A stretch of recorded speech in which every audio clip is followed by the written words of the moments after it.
नेपाल के प्रधानमंत्री केपी शर्मा ओली को अपने इशारों पर नचाने वाले चीन को नेपाल में अब अपने मुंह की खानी पड़ रही है। पीएम केपी शर्मा ओली ने नेपाली संसद को भंग करके बड़ा मास्टर स्ट्रोक मारा है, जिसके बारे में चीन ने शायद सपने में भी नहीं सोचा होगा।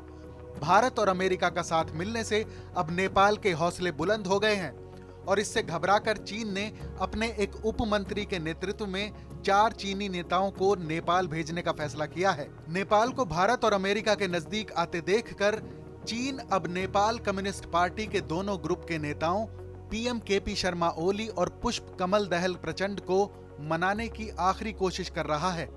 नेपाली खबरों के मुताबिक पिछले महीने नेपाल कम्युनिस्ट पार्टी में काफी तनाव चल रहा था। तब नेपाल में चीनी राजदूत हाओ यांकी नेपाल कम्युनिस्ट पार्टी के बड़े नेताओं और राष्ट्रपति विद्या देवी भंडारी से मिली थी और दोनों पक्षों में सुलह कराने की कोशिश की थी। चीन की राजदूत की ये कोशिश नाकाम रही और फिर से दोनों गुटों के बीच विवाद होने लगा।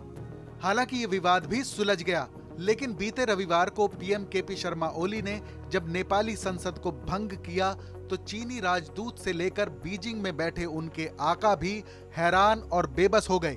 पीएम ओली ने चीन को जो झटका दिया है उससे परेशान होकर अब चीन की तरफ से चाइनीज कम्युनिस्ट पार्टी के इंटरनेशनल डिपार्टमेंट के वाइस मिनिस्टर गुओ येझाऊ रविवार को काठमांडू पहुंच रहे हैं।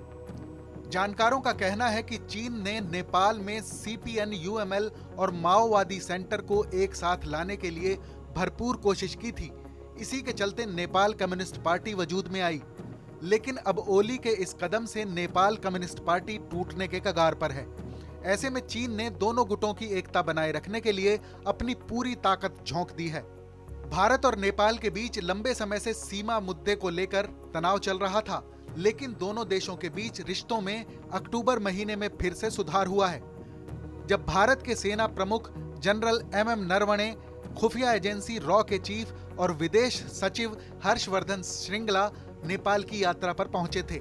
अमेरिका के विदेश मंत्री और रक्षा मंत्री भी इस इलाके में चीन के बढ़ते प्रभाव को कम करने और रणनीतिक सहयोग बढ़ाने के लिए भारत की यात्रा पर आए थे। फिर भारत की तरफ से इतने हाई लेवल पर नेपाल की यात्रा से चीन टेंशन में आ गया था और उसने फौरन अपने रक्षा मंत्री को नेपाल की यात्रा पर भेज दिया था।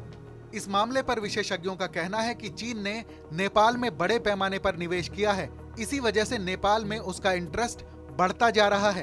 अब काठमांडू में अचानक आए इस राजनीतिक बदलाव से चीन बेहद परेशान है। चीन ने नेपाल कम्युनिस्ट पार्टी में उभर कर आए विरोधी गुटों के बीच सुलह कराने की हर तरह से कोशिश की, लेकिन ओली के दांव से चीन की मंशा पूरी नहीं हो सकी, जिससे नेपाल में चीन की मुश्किल काफी बढ़ गई है। इस खबर पर अपनी राय कमेंट सेक्शन में जरूर बताएं। देश और दुनिया की तमाम बड़ी खबरों के लिए देखते रहें TV9 भारतवर्ष। परवाह देश की, सोमवार से शुक्रवार रात 10 बजे TV9 भारतवर्ष पर।